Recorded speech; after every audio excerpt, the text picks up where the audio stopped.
This is the Sixth Man Show, an Orlando Magic podcast, with your hosts Luke Sylvia and Jonathan Osborne, covering all things Magic basketball.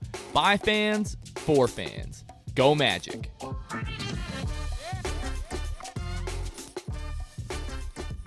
What's going on, Orlando Magic fans? You guys are back with the Sixth Man Show. It is September 28th, 2021. As always, I'm joined by my co-host, Luke Sylvia. Luke, what's going on, man? How we doing? Well, Jonathan, as everybody listens to this, we will be 6 days from preseason beginning. Had media day, if you're listening to this today, yesterday, which we obviously will be spending a majority of today talking about. Everything's pretty uneventful media day, right? Oh, right. I don't think anything happened there. I don't think anybody was tuning into this to hear what's going on with media day. Yeah, like Luke said, we're going to be talking about media day today. We really appreciate your guys' patience. We didn't have an episode Monday, just kind of, it was like the dog days, like the last few days of not really having any Magic news. So we decided to just push it back one more day so that we could talk about media. But like Luke said, next Monday, October the 4th, 7:30 p.m., the Magic are heading to Boston to take on the Celtics. Luke, if I remember correctly, last year when we played in Boston, I think it was a preseason game. I'm pretty sure that game was like televised and you were able to, quote unquote, stream it, and we were able to watch that game. It was the Celtics, like their team's broadcast, but that's better than nothing. So we'll really be looking forward to hopefully watching that game next week. So we're going to talk about Media Day. Obviously, the last couple of days leading up to Media Day, there's been a lot of conversation and kind of controversy surrounding Jonathan Isaac and his comments allegedly in a Rolling Stone article that was talking about unvaccinated players and kind of what they are, and we'll get more into that. Luke, I think we should probably address that before we play the audio, kind of what the article addressed and kind of what he was referring to, allegedly said. Yeah. So in this Rolling Stone article, it's talking about the fact that Jonathan Isaac on this there was a call. I don't know if it was last week or the week before, but that the NBPA put together, the National Basketball Players Association, and they were talking about COVID protocols and basically how a league-wide vaccination mandate was, quote-unquote, a non-starter. And we talked about this on Shoot the Shot last week. We didn't really go into a ton of detail about it, but basically it's saying that Jonathan Isaac was one of the more outspoken players in terms of being unvaccinated. The article quotes him as saying he was unvaccinated and that he was proudly unvaccinated. The article also goes on to say that Jonathan Isaac, came to his conclusion on his vaccination status by researching Black history and watching Donald Trump press conferences, which doesn't, really goes without saying, very polarizing thing. Jonathan Isaac basically got painted as this almost like alt-right, lunatic all over Twitter, and people took this article and ran with it. So a lot of people, for some reason, Luke, they didn't think Jonathan Isaac was even going to show up to Media Day. People were surprised that he was going to show up and speak on this, which I thought was kind of funny. But we're going to play the audio of Jonathan Isaac's basically opening statement and questions around his vaccination status. I think there were 2 or 3 questions asked before the ball got rolling surrounding his vaccination status, Luke. He got a question about how's the knee doing? What are you looking forward to with the team this year? And then from that point, I think he did 11 or 12 minutes of media availability, and the last 9 minutes and 40 seconds of it were just questions about his vaccination status. So we'll go ahead, play that audio, and then Luke, we'll kind of just get into what we think here. Jonathan, Jamie Say, WKMG. Wondering if you can comment on the Rolling Stone article and your comments that appeared on that about you not getting a vaccination, why you don't want to get a vaccination, and were you misquoted in that article at all? I would start by saying that I was pretty badly misrepresented in the Rolling Stone article, and because of that, I can understand anyone who may say they don't transparently or overtly trust the media In a frustrated tweet yesterday, I had noted that true journalism was dying. And to that, I would say that I appreciate every single one of you, those that try their best to correctly share the thoughts, the ideas, and the heart of the people that they're asking questions of. I'm not anti-vax. I'm not anti-medicine. I'm not anti-science. I didn't come to my current vaccination status by studying Black history or watching Donald Trump press conferences. I have nothing but the utmost respect for every healthcare worker and person in Orlando and all across the world that have worked tirelessly to keep us safe. My mom has worked in healthcare for a really long time. I thank God, I'm grateful that I live in a society where vaccines are possible and we can protect ourselves and have the means to protect ourselves in the first place. But with that being said, it is my belief that the vaccine status of every person should be their own choice and completely up to them without bullying, without being pressured, or without being forced into doing so. I'm not ashamed to say that I'm uncomfortable with taking the vaccine at this time. I think that we're all different. We all come from different places. We've all had different experiences and hold dear to different beliefs. And what it is that you do with your body when it comes to putting medicine in there should be your choice, free of the ridicule and the opinion of others. All right, so that was Jonathan Isaac's kind of opening statements. Again, he went for about 9 minutes in total talking about his vaccination status. But Luke, what are your thoughts about this, entire, instance, the article, Jonathan Isaac's response, the hate on social media, all that stuff? Yeah, so I'm going to start by saying I myself am vaccinated. I will also say that based on research that I've done for myself, am in the camp of I think that if you're able to, you should get vaccinated. Now, with that being said, I wasn't one of the people on Twitter yesterday questioning Jonathan Isaac's legitimacy in terms of his sanity. I wasn't, saying the team should trade him, which, by the way, y'all are stupid for that. And just all those crazy things that we were hearing yesterday. I never fell in that camp. The only thing that I did was give him the benefit of the doubt because I said, and you said the same thing, Jonathan. That article was written with a lot of assumptions. There was that he was proudly unvaccinated, which, as you guys have just heard, if you listen to that availability, the full 9 minutes, he goes on to say, I am not proudly unvaccinated. I never said that. I'm not the type of person that would say that, even if I was. And so I think that there was just a lot of, things that it's just, we live in absolutes, Jonathan, and, you have to be one way or the other. And I don't think that Jonathan, I think Jonathan Isaac, first and foremost, handled this incredibly, Jonathan. I think that his answers were great. It's the same thing. I mean, it shouldn't surprise anybody that he handled it well with poise.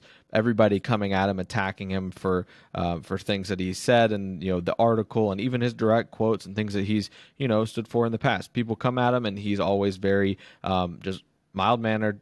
Here's what I think, and here's why. Let's move on. And they ask him another question. I mean, he got bombarded. I felt really bad for him today, but it is kind of what comes with being with an NBA player. I think the world of J.I., even though we differ on the stance of vaccination, and that's he's a player in the organization, and I really hope that we get to see him develop into being a really great basketball player.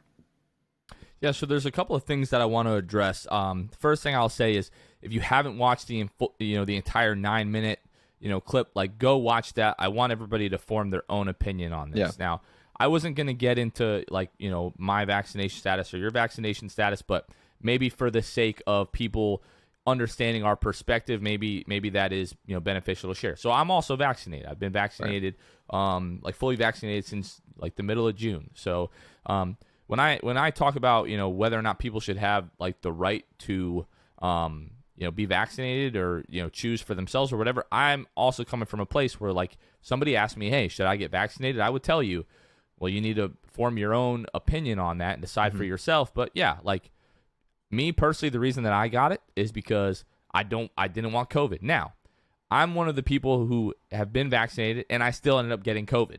Right. Would I still get vaccinated? Yeah, I would. But I was unlucky enough to still catch COVID. So I kind of understand, people's concerns as it pertains to that. Now, what you were talking about, people just going off of the rails, like all over Jonathan Isaac, calling him basically a terrible human being. Right. And there's so many ridiculous things Selfish. that I saw. Yeah, people talking, like trying to bring up his knee injury and saying he didn't trust medicine and all these kinds of things. Just really outlandish, like ridiculous things that you just shouldn't wish on another human being, regardless of what you think of their, political views or views on vaccination, things like that. But when I read that article, I was just like, this is not the Jonathan Isaac that we have followed and have rooted for the last 3 or 4 years. We've heard him speak at length multiple times. He's come on the podcast, spoken at length multiple times. It just, something wasn't adding up. I was like, this doesn't match up with anything that I've seen out of Jonathan Isaac. So my whole thing was, one, trying to go into the arena of Twitter and have this conversation right now when emotions were so high and people were really upset about it. It wasn't going to solve anything. And then I also wanted to wait and give him the opportunity to address this, and then I would make my conclusion. So I've made that conclusion today. Now, do I necessarily agree? Again, he's not vaccinated. I am vaccinated. So yeah, that I disagree with. I'm not going to sit here and act like I'm an epidemiologist and I know about vaccination and natural immunity and everything like that. What I will say, and like you talked about, we live in an era of absolutes. We need to let people make their own decisions. And if you disagree with that, you can engage in discourse if you're looking to persuade someone one way or the other. But the way that 99% of people are going about this is the wrong way. Jonathan Isaac alluded to it today. He said, the way that people are coming at me about this is not the way to get somebody to change their mind to do what you necessarily want them to do. Right. But I just thought it was incredibly disingenuous, just outright irresponsible for this guy to, put a lot of the things that he put into this article that, again, Jonathan Isaac just flat out came out denied. I think it's a real problem because right now what happens in social media is somebody shares something that's really polarizing, whether it's the truth or not. It gets spread like wildfire. And then when the truth actually comes out, it gets shared probably like 1/10 of the lie that was spread. And Right. I really think, unfortunately, now the damage is probably done. With a lot of people when it comes to Jonathan Isaac. For some reason, Jonathan Isaac standing for the national anthem last year at the bubble was brought up when it comes to the vaccination status. In my opinion, the two have absolutely nothing to do with each other. I didn't see the benefit to bringing that up other than just driving negative emotions towards Jonathan Isaac that people probably already had. But it's sad because I've seen a lot of people that I really respect, or respected, I should say some really nasty things about Jonathan Isaac. And this is the last thing that I will say. Yeah. And I tweeted this out. If you are an Orlando Magic fan, regardless of what you think about Jonathan Isaac's stance on vaccination status, once you've watched that 9-minute video today and you compare that to the Rolling Stone article, it should really, really, really piss you off that somebody so intentionally tried to defame Jonathan Isaac and what people think of him. Because I thought the same thing. When I read that article, I was like, if this is true, this is a terrible look for J.I., and he's coming off a little bit delusional, a little bit crazy. And that's going to be so many people's opinion of Jonathan Isaac now for the rest of time, no matter what happens. And I think that's really unfortunate because I try to keep our bias out of it because he's come on the show, but he really is just such a good kid. And even Philip Rossman-Reich, who I know from Orlando Magic Daily, I know doesn't agree with Jonathan Isaac's vaccination status, but when all this stuff came out, he was even still saying, Jonathan Isaac is a good person. Let's not try to make this out to be he's some type of terrible person because that is not the case. He might just be misinformed or whatever the case may be that you think about his status. But, just really, really unfortunate. But, again, kudos to Jonathan Isaac for coming out, taking everything on the chin, fielding the questions, not getting defensive, just answering the questions for what they are. People that are thinking that maybe he's kind of walking things back or trying to smooth things over, I don't think that's the case at all. You, myself, Kevin, before Media Day today, we talked about how Jonathan Isaac might come down and double down on this stuff if that's really what he believes, because that's the kind of guy that he is. So, Luke, it's really unfortunate. I hope we can all move past it. One last thing. I know that I said that was the last thing. I know there are a lot of people that are concerned about him potentially missing games because of this, because of the mandates in San Francisco and in New York City. Right now, the way that the rule is in those cities, it does not apply to visiting players. Yeah. So now, if people are concerned about Jonathan Isaac getting COVID and missing time, that's one thing. But his lack of vaccination in itself right now would not cause him to miss games. So let's just get that out. But let's move on. It's over. It's upsetting, but good on J.I. I think he did a great job really addressing all that stuff. All right, Luke, we're going to things are going to be a little bit more lighthearted the rest of the episode here. So one thing, because I'm curious about one thing. Give me 1 second, Luke. What is he doing? Because I was just a little bit curious on how the world treats the millionaires. Oh, bro. You know what I'm saying? This what's guy what's went the and got issue? the Chuma glasses. You like them? You like them? Yeah. I plan to great. do this before all this stuff happens. So like we're really going from one extreme to the other. It kind of put a damper It's like going on. from my J.I.'s plans here. interview to his immediate availability to Rolos. Is that what you're telling me? Yeah, Kind of what this is like. Exactly. Yeah. What do you think of these though? You think I look all right? I think I kind of look like the blind Muppet. Isn't that what like Ozzy Osbourne? Didn't he also wear those type of glasses? That's fitting because that's my last name, spelled a little bit differently, It but is a little different. yeah. Circle shades. So these shades are. I don't think they're for me. I don't know. You guys in the comments on the YouTube video, let me know what you think of the shades. There's very few people I think who pull that off, Jonathan. Yeah. Like Russell Westbrook, maybe. Right. But I think the list might end close to there. So I'm not one of them, is what You're saying. not. You're not one of them. Okay. All right, Luke. So today, Chuma Okeke, as just I thought goofy you were and- about and to funny go as into ever. a whole other topic and keep those glasses on. I really hope when this Chuma No. segment's over, those come off. Okay. All right. I'll take them off. All right. So we're back. All right. Chuma Okeke. So basically, Jeff Weltman, he led off media day. It was like 3 hours long. It was so awesome to just sit there and see these guys who we haven't seen in a few months, listen to them talk. But Jeff Weltman kind of started off media day, and he kind of let it slip that Chuma is dealing with a right hip bruise. There's not a lot of information on how it happened, but basically said he's going to be limited to start camping. And Chuma said, he's going to be a little bit limited, but he's starting to feel, pretty good. He's starting to feel, more confident and everything like that. But definitely hoping, that the injury's not too serious, that he's going to be able to, start the year. And just Chuma, as goofy as ever, was asked, how he feels going into the season. And he goes, you know what? He's like, it feels like it was just last season. It was my rookie year. He's like, well, I guess because it was. But yeah, just classic Chuma.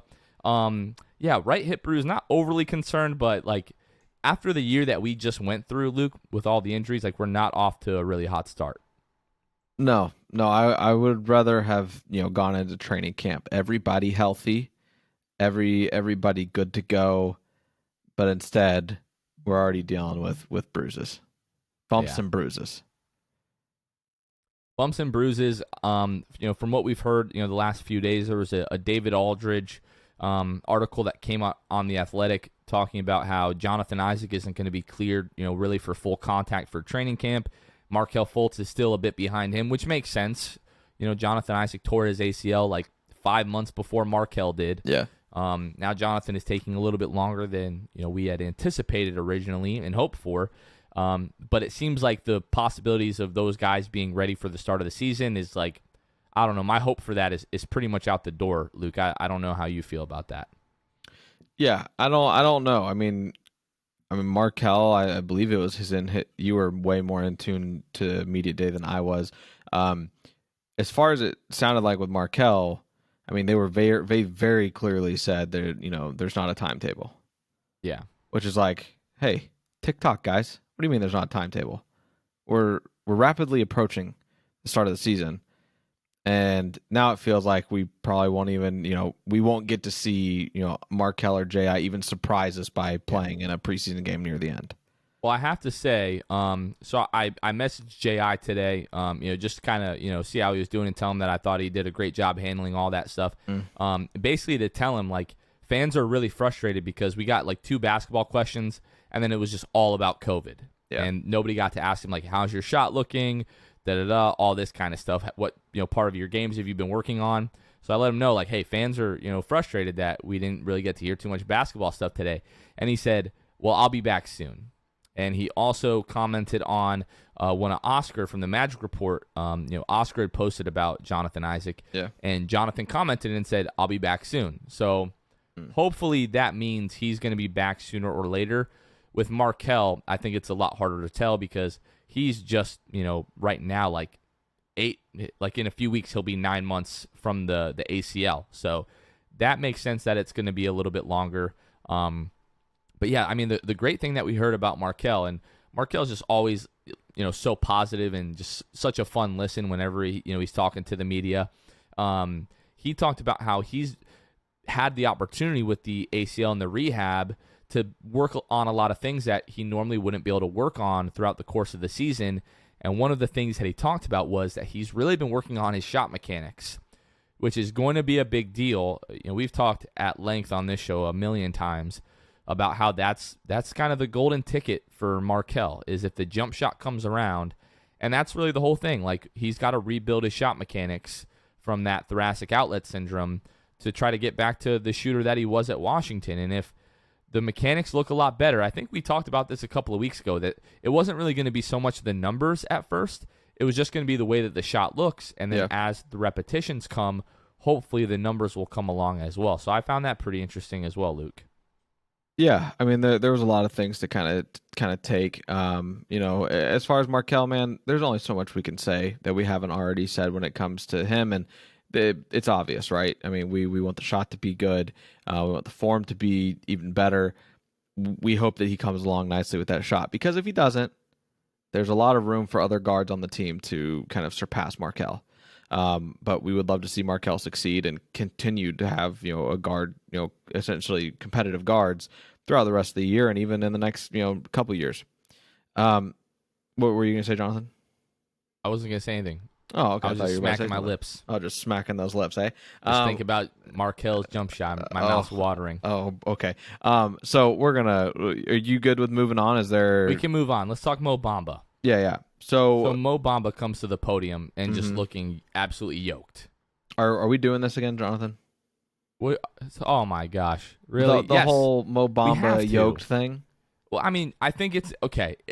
That's just an observation. I think what's so much more important is him talking about like Jamal Mosley and how he said, like, one of his quotes today is one of his quotes from today was the fact that Jamal Mosley is underrated in terms of his ability to like connect with players. That he's really underrated at the NBA level.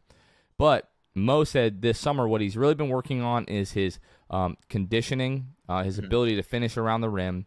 And he said that it was a big deal to him because he, kept hearing people talk about the fact how, he didn't have a healthy offseason, the first year or the second year. And now, he's going into, his third. This is going to be, this is his fourth season. So this is going to be his third off season, and how now he's realized how big of a deal that is and how much it's a big deal to kind of get into, a routine, over the offseason, and how he feels like that's really allowed him to build his game. So we don't have to spend a lot of time talking about how buff he is. I mean, he does look good. Obviously, he's been working on his body, but more so I was encouraged by him talking about the conditioning, working around the rim.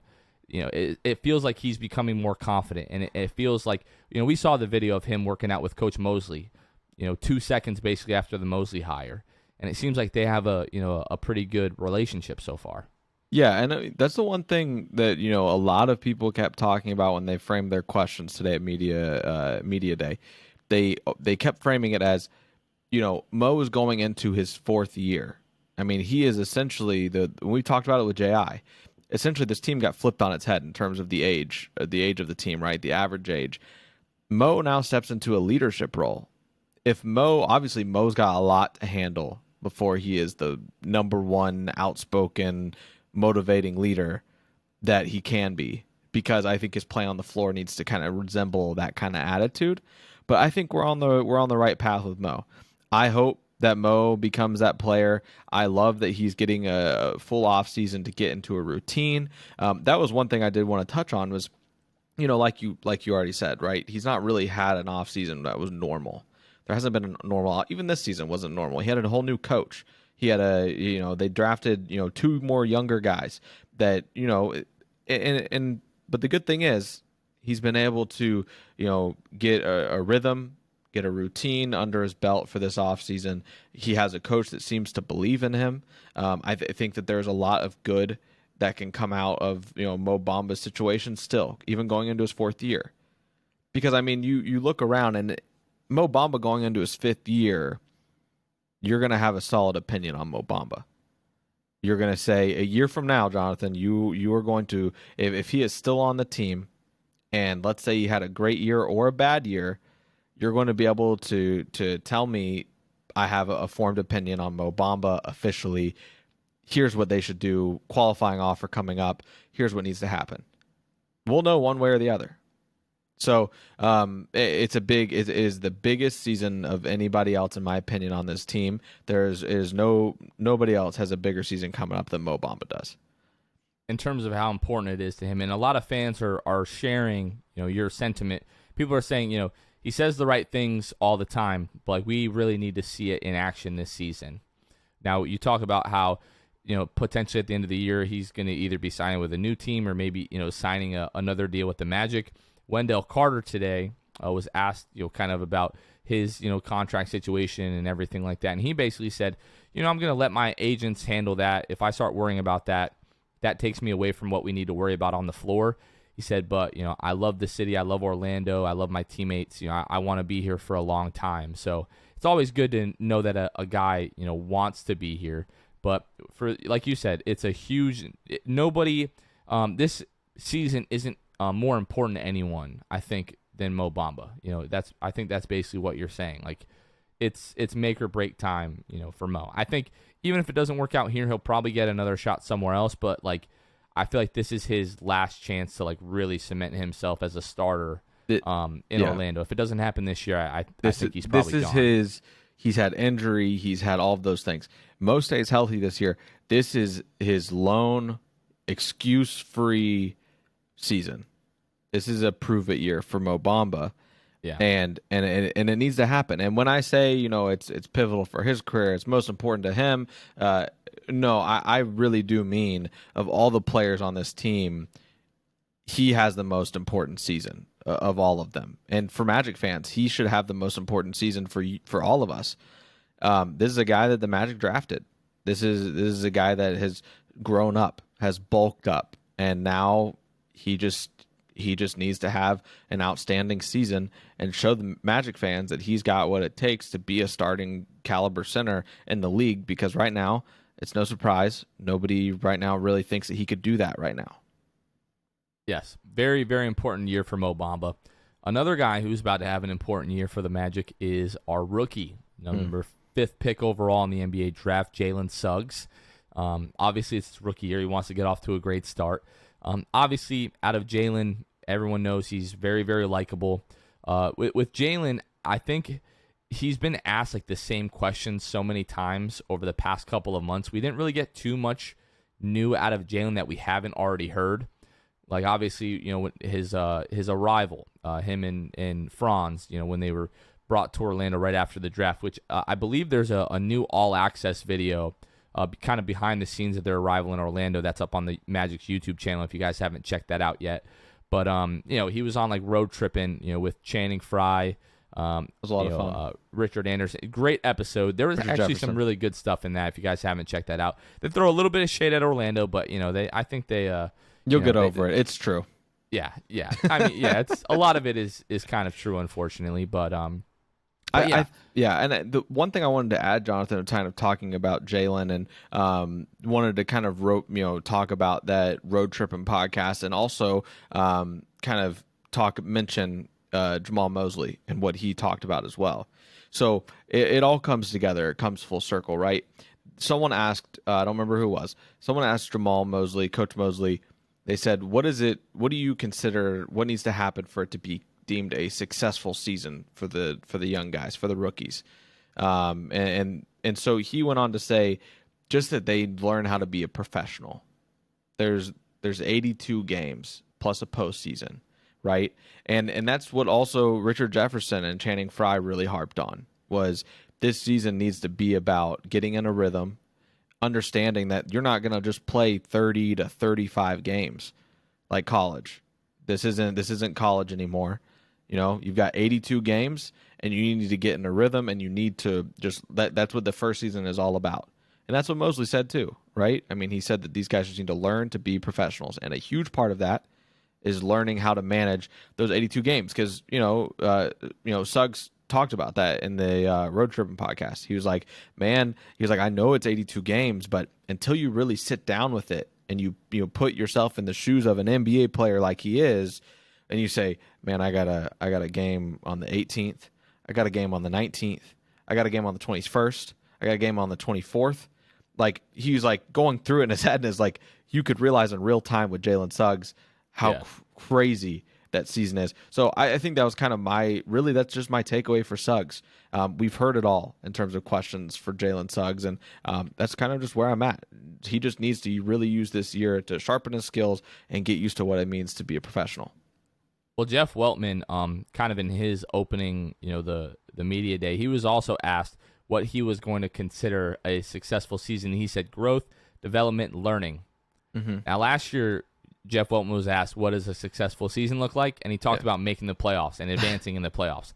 So it shows you the drastic difference between last year and this year, and kind of the expectations of the franchise. Now, there were plenty of people that were asking, all the players about, making the playoffs, and all the guys said the right things, like, oh, we might really surprise people. We're going to go out and give our all, every single night, da-da-da. The main thing that I took from not only Jalen, but also Coach Mosley was asked, what does Coach Mosley think about starting a rookie on opening night, or perhaps even multiple rookies? And Coach Mosley basically said that it's far too early to look at that right now. It's too early to tell. And then when Jalen was asked about that, Jalen gave basically the best answer that you could hope from out of a rookie. He said, I don't really think about that, but that's something that you have to earn.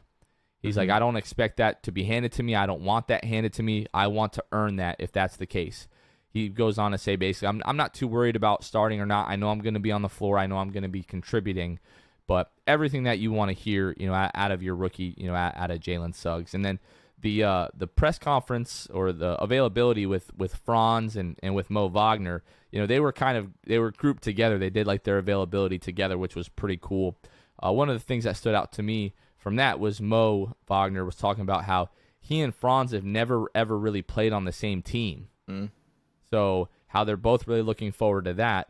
But he was very complimentary of his younger brother, talking about how he can tell it's so easy for other guys to play on the floor with him, and that he's looking forward for the two of them to share this experience kind of together.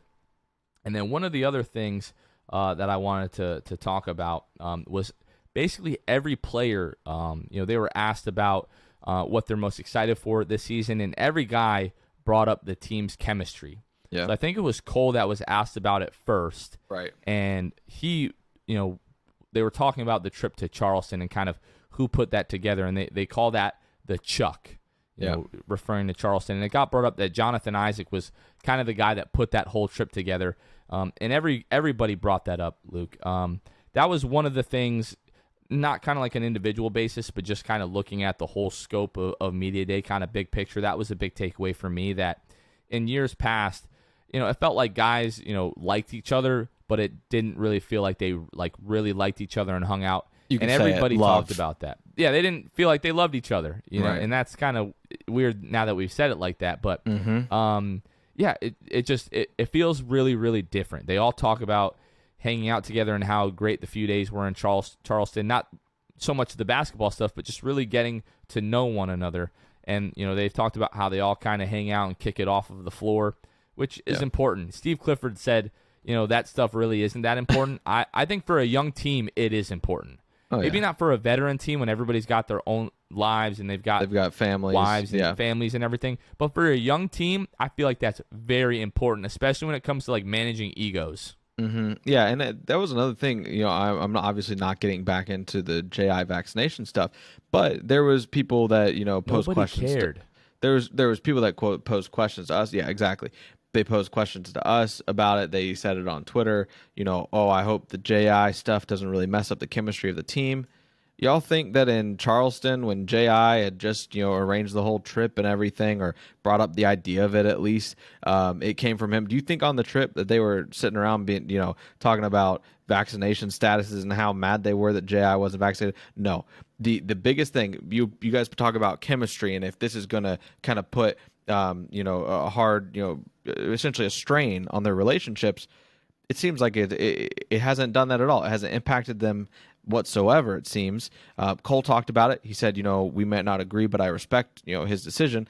And guess what, Jonathan? It's all because, they know each other, right? It's just like me and you. If you differed on the vaccine, I'd be like, I mean, you came to that decision, right? So, Right. so that's all there is, man. And so I think if anything, this team hurts without Jonathan Isaac being on the team.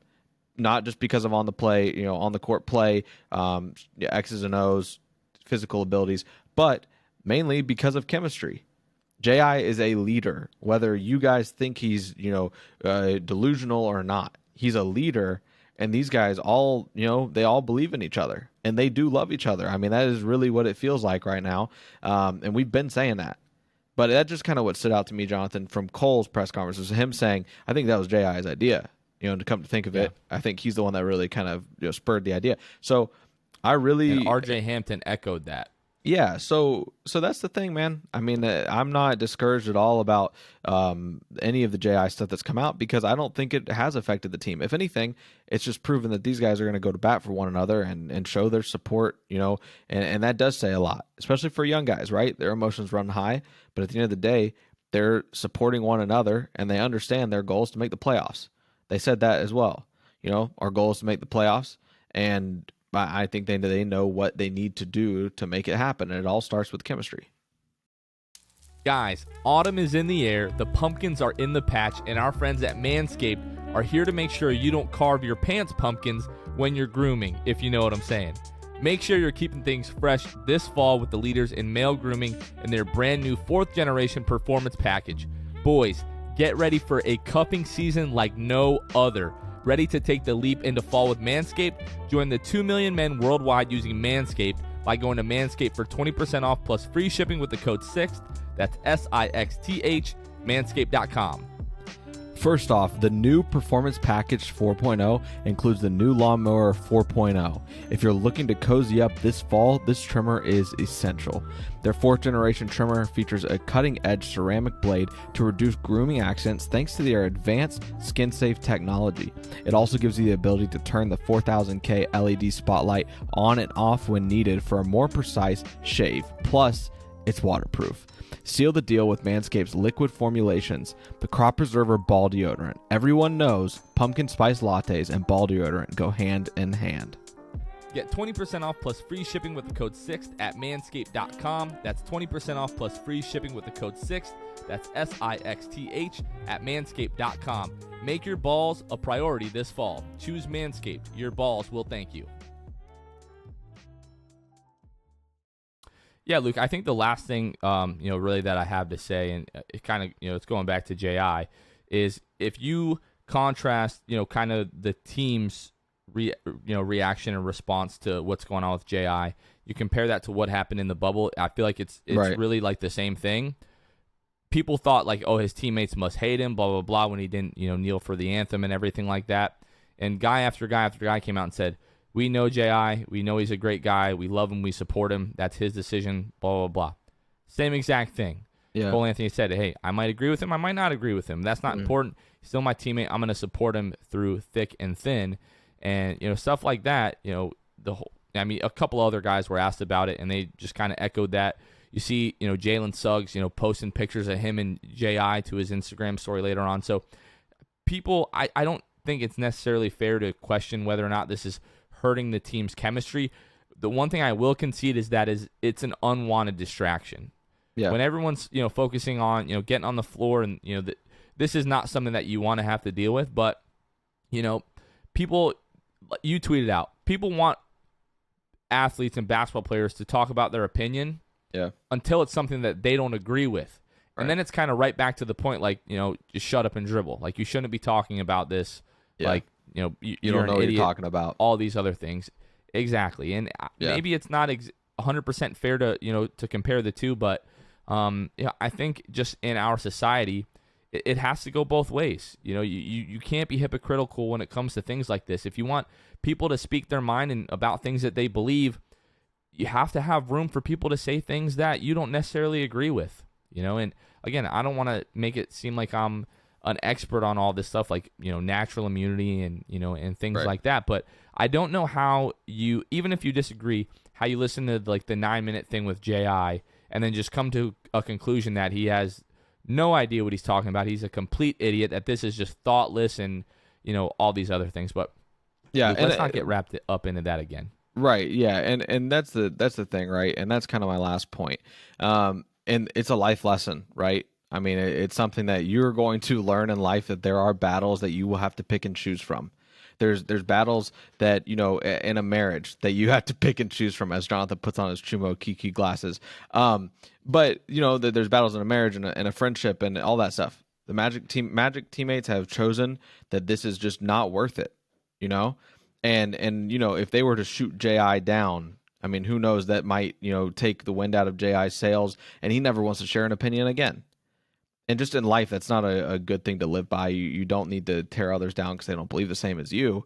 So I was really encouraged by Media Day today. I think it was a lot of fun. I think a lot of good came out of it. And I'm really ready to see this team on the floor next Monday. We've got 2 preseason games next week, Luke. Again, the Magic will take on the Celtics on Monday, and then they'll be in New Orleans on Wednesday to take on the Pelicans. I'm really nervous. We usually don't get to watch these games. I don't know why we can't just take like a DSLR and hook it up to a laptop and stream the game on like Facebook or something like that so people can watch the game. It's 2021. I don't really understand. Like, there shouldn't be any technological issues with being able to make this happen. I don't even care if we have any audio at all. I just want to see the game. So I don't know why that is still an issue, why we can't watch these preseason games. I know people would watch them. If you want to, the TV networks want to sell advertising and everything like that during the games, they would have no problem doing it. So That's my last little mini rant. Bally Sports Florida, we just want to be able to watch the preseason games, man. I know we'll probably be able to watch like the last 1 or 2, as Bally Sports will do like their dress rehearsal for the season. But yeah, I feel like I kind of look, like, if I took these off, like it's like the Morpheus glasses, you know what I'm saying, from the Matrix. But yeah, I understand why I'm kind of feeling these. I gotta tell you, this might be a regular occurrence on the pod. I hope not. I gotta say. I hope not. Well, all right, I probably won't wear them because now you made me feel bad. So I hope you're happy about sunglass shaming me. So Yep. All right, guys, Magic basketball is back this week. We actually have games. We'll be back to talk about the games next week. Thank you guys for being patient with us this week as we wanted to talk about all this Media Day. Let's just all get along. This should be a fun season, even if it's not filled with wins. Let's focus on development, growth, fundamentals, all these things that Jeff Weltman talked about, and let's enjoy the season, folks. So for Luke Sylvia, this has been Jonathan Osborne. Let me take off these glasses. You guys are listening to The Sixth Man Show, and we will catch you guys next time. See ya. Thanks for listening to The Sixth Man Show. Be sure to subscribe on iTunes, Spotify, Google Play, and Stitcher to get new episodes downloaded directly to your phone. Please take a minute to give us a 5-star rating and a review. It would really help us out a lot. Follow us on Twitter and Instagram at Sixth Man Show, and like us on Facebook. We'll catch you guys next time. Go Magic.